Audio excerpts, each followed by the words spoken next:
Hey guys, LongHaul Larry, and we're in the shop here, and we're working on 794. This used to be Eric's old truck, and trying to remember that nickname. Oh, that's right, the Black Pony. But doing some work here. I actually haven't been out here in the shop for a couple weeks.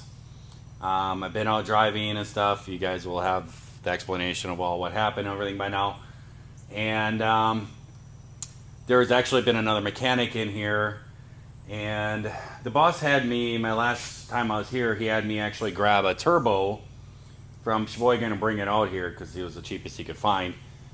And we're thinking that maybe the smoke is the turbo. So we're going to replace the turbo, and he had another mechanic in here, and the mechanic took this all apart. There's parts laying all over the place. And he broke two studs. He broke one off in the head. It's right down there. The bolt is actually broken off in the head. It's been drilled out. I've been using easy outs. There's a special little easy out. I'll show a picture here. And it's straight. You use them in pipes most of the time, like in fittings and stuff. If you break off a fitting, that's where I found out about them, but they work really good for bolts too, especially in like a head or a cast part, like the manifold I'm doing right now. You don't want to expand the bolt, because if you do, you could crack it. So you gotta be really careful with that. And most easy outs or extractor kits, they're like a tapered deal. That doesn't work good. They don't work well like that, because as you tighten them in like that, they get fatter and fatter, and they actually make the bolt expand, and it makes it harder for that bolt to come out. It's a poor design. It's been around forever. It's the way they've always been. But I found these other ones, and they're stray ones, and those there, it comes with a special drill. You drill it out to that size, and then you hammer them in, and it presses them into there, and it has like little ribs, and you put this other little part on the end of it, and then you can put a wrench on it, or a ratchet and socket, and you could turn them out. It works really good, but I can't find them anywhere out here. I've tried getting hold of a Snap-on, a Mac guy, because I got mine from a Mac guy, but can't find them anywhere.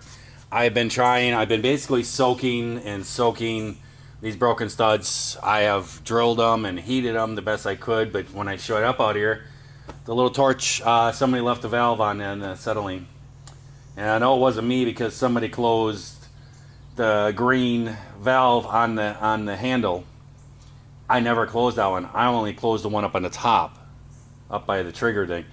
So I know somebody else used that torch, and the valve was closed, but it was just a little bit open. It wasn't tight closed. It was just maybe an eighth of a turn away from being actually tight, and all the gas leaked out. So I have no gas to heat anything up, and being Saturday, I can't get a torch refilled anywhere. I tried a bunch of different places.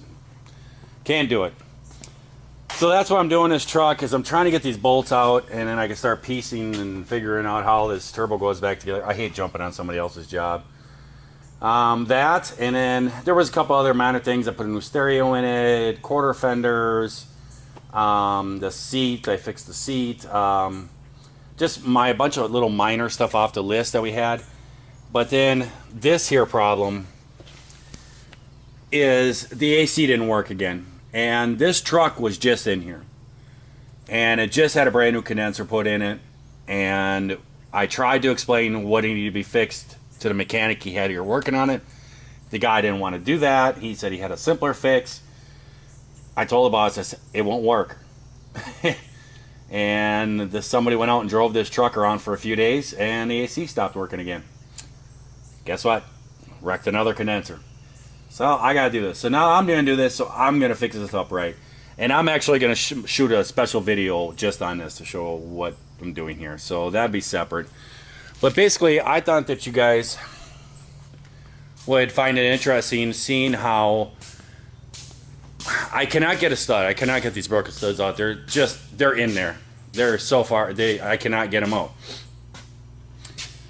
Here's one of the studs. And I've actually been to the Freightliner place, and they say in their computer it doesn't call for studs. It calls for 4 bolts. I've never seen a manifold without studs on it, because the turbo comes up here.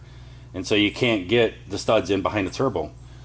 But That's what they said, but I actually got the stud. I mean, I'm looked through the cabinets and we found the stud and everything that is in here. But this one here has a broken one off in there. And I was able to get a little bit of torch on here. I got this drilled out. Use the extractor kit I have, which is one of these. And this is a very high quality one. It was very expensive. They came with cobalt left threaded drill bits and everything. And left turn drill bits. And I was able, because these are hardened. These are hardened steel. It's very hard to go through here. And you got to be very careful because you can't, this will crack. And so I got it drilled out and I used the extractor and stuff. And I actually got part of the bolt out, but it broke off again down here further. And I cannot get it to budge. You can actually see it right here sticking out. I have tried everything. I've tried to weld stuff. I can't get it loose. So now I am going to drill it out, and that's what I'm doing right now, is I'm drilling it out, and I'm going to use what's called a helicoil kit. And I thought maybe you guys would find this interesting, that if you break one of these bolt off or something and you just can't get it out, I'll show you how you can actually make brand new threads. Is it as good as original? Some people say that these helicoils are actually stronger.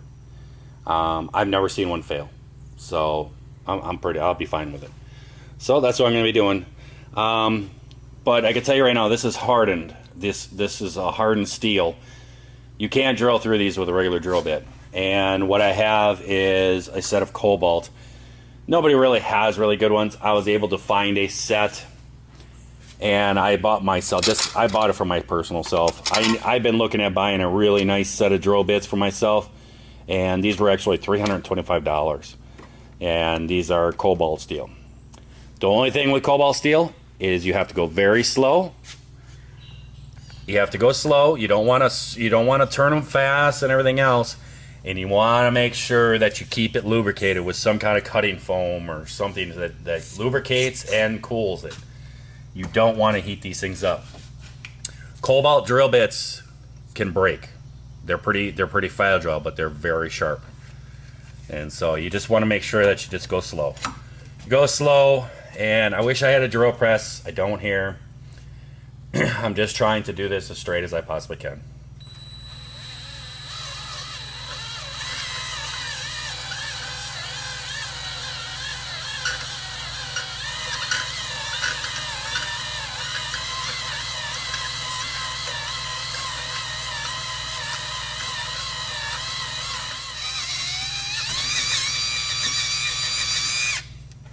There we go.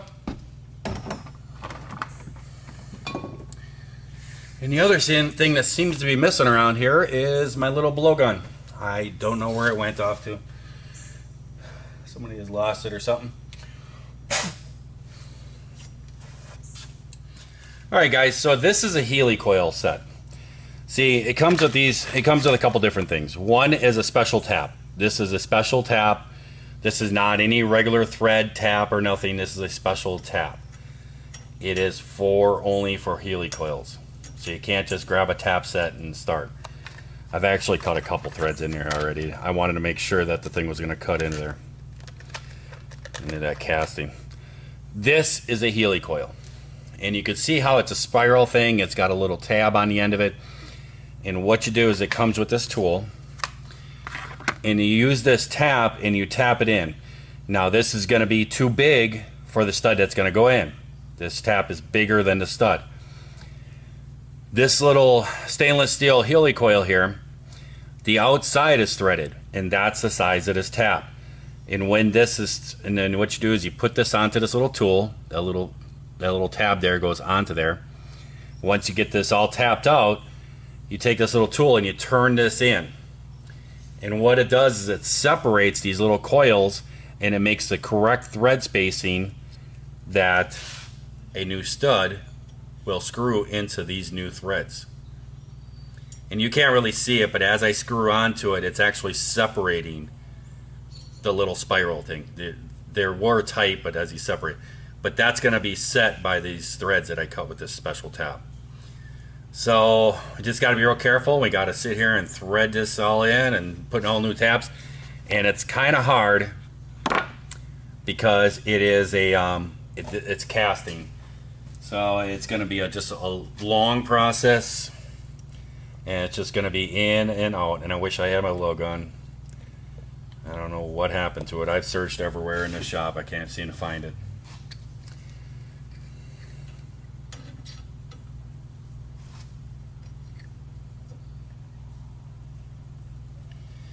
But you basically just want to put good even pressure on it. And like I said, I started a couple of threads. I wanted to make sure this thing was going to cut before every place closed, because if I needed a higher quality one, I could do it. But we're just going to constantly be tapping it out. You just give her a turn, break it off, you turn backwards. What happens is a tap cuts threads into the metal, and it will continue to cut a little spiral of steel outside of that hole, and it will get bound into these little flutes in the tap, and eventually it'll lock it up. You won't be able to go forward or backwards. So what you want to do is you want to do, you can do, it's however much you feel. It's the pressure that you feel. But you can do, like, say, a half or 3/4, maybe even a turn. And then you just want to do a little bit back, and you can feel it. What it's doing is cutting off that little piece of metal inside. It's cutting it off, and now it's laying inside this little flute that's on the tap. And then you just do it, turn it back. It's a very slow process. And the one thing that you want to make sure is you want to keep it lubricated. And this is cutting oil. I like to use cutting fluid foam. It's a spray foam. I like to use this. Sometimes tapping, oil is a little bit better, but it's whatever your choice is. I just grabbed that. It was sitting there. It's the first thing that I saw and grabbed. But I like that foam because it seems to stick a lot better. See, now there's a pretty good resistance. We're making a little cut. We're going to back it off, break the left piece.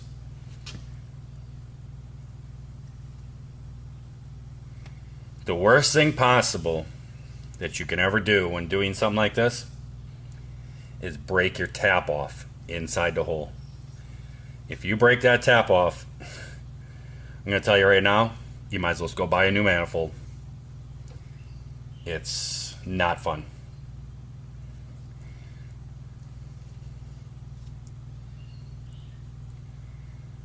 But it's all feel. There's no golden rule. Oh, you can do a turn, then a quarter turn back or something. There's no golden rule. You just do it by the feel. You feel a lot of resistance, do it a little bits, turn it backwards. And I can tell you it was easier on the outside because the threads on this are actually not until almost halfway through here. So the outside of this hole is actually a little bigger, so it cut easier through there. We're just doing, you got to take your time with this. And while I'm sitting here doing this, John was just here, and I kind of felt bad after he left. There was a lot of questions about the weight loss thing and stuff, and John was sitting there, and John didn't do so good with the weight loss. I don't think he lost any weight, to tell you the truth. And I was kind of harassing him and everything else, and just kind of give him some grief and stuff. And some people, they were writing comments, and some of the comments were getting a little bit overboard. He's a very good friend of mine, and I can pick on him and stuff. But some people were getting a little bit overboard. He didn't say nothing to me, but I kind of felt a little bad after he left. I think maybe it went a little bit too far. But he lost the weight loss challenge, okay? It didn't do well. And I'm going to tell you right now that is John's problem. That's his problem that he has is weight. Does it mean he's a terrible person or something? No, it does not. What it means is that John needs to continue to work on it. And I'm not going to give up on John. And the main reason why I'm not going to give up on John, I know that some people have issues with John and say comments about him and stuff, But guess what, guys? He's a good friend of mine. But I'm gonna pull it all the way out and try to blow some of these shavings out. You can see all the junk that's laying here, all the pieces of metal that I've been cutting off. Um, but John is a very good friend of mine, and something that you guys don't know is that his father had health problems related to overweight, being overweight.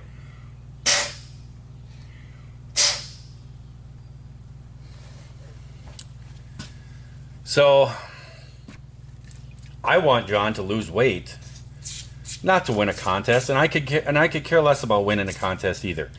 I did this whole thing because I wanted to lose weight.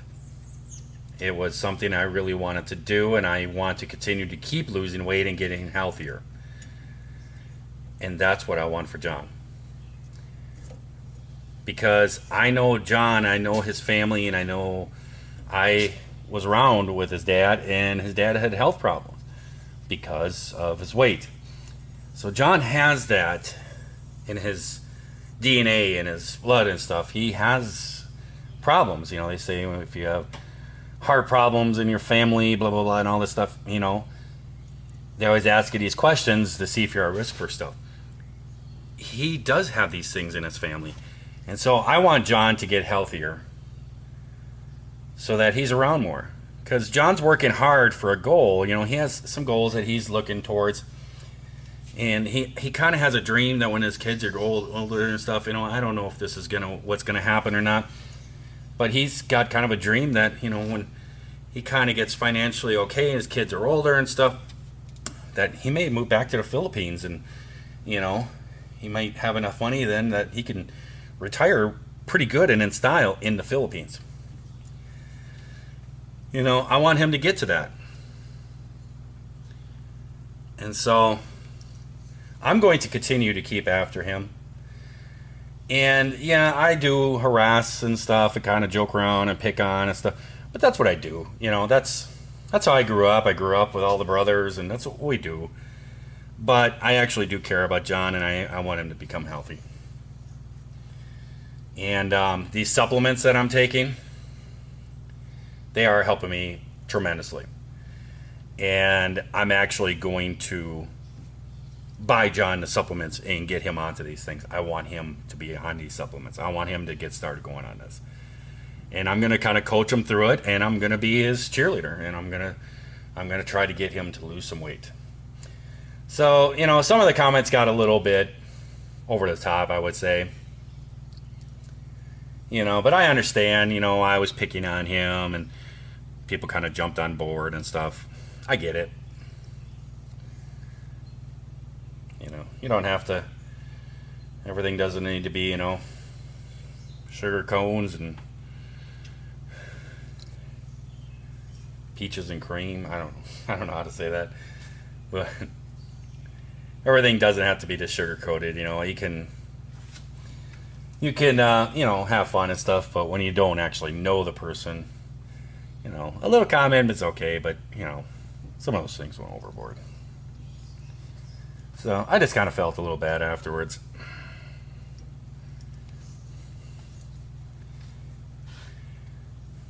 And I hope that you guys will join in with me in rooting on John and being his cheerleader too. That he is going to, you know, lose some weight. He needs to do it.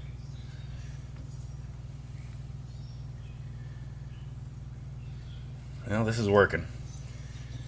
It's a tedious process, though. It was good for a long conversation. Now, here is the new studs. I'm only going to be putting one in. I'm not even going to attempt to even pull this one out. The threads are fine on this one. But here is the new threads, the new studs. As you can see, they just go right through. Okay, I just did all that threading and they go right through. But guess what? They thread on here. And that's all I need is just that much thread. You can see that. So they need to be not all the way. I got to kind of figure that out. So it's like right about there. So you're about a 1/4 inch away from the other end. So then all you do is you got this little tab that's in the center, has a groove on the tool. You just put it on there. And you can get these at any automotive store. Advanced, you know, Napa, stuff like that. You can get these in any thread size, all kinds of stuff. And you just thread it in. And it uses those threads you just cut. Gives it the correct spacing.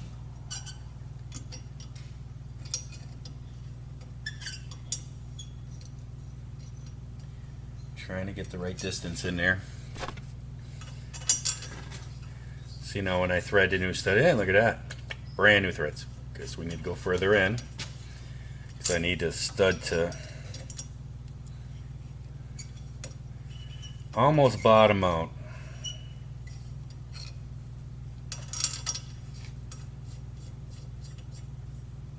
Right there. Okay, so now once you get that piece in there, now there is a cross piece that fits into this tool. And instead of threading in more, instead of tightening it more, all you do is go backwards.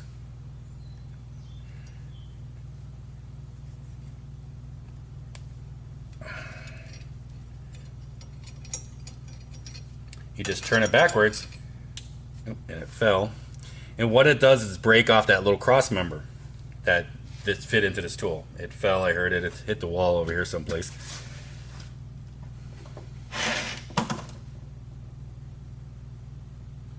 I can't find it. It's just a little tiny piece of kind of wire looking stuff. But now it breaks that off, so now you have open threads all the way through here. So now we can thread this in. Right there is where it bottoms out. We're good to go. We got a brand new stud. So we had a broken stud in there, got her drilled out, got a brand new stud on there. We're good to go. So now I'm going to be doing the one on the engine. And I'm going to tell you right now, guys, that's touchy. That is very touchy. It's almost like doing brain surgery. And I'll tell you right now, about 1 out of 5 people survive it. That's what I told him.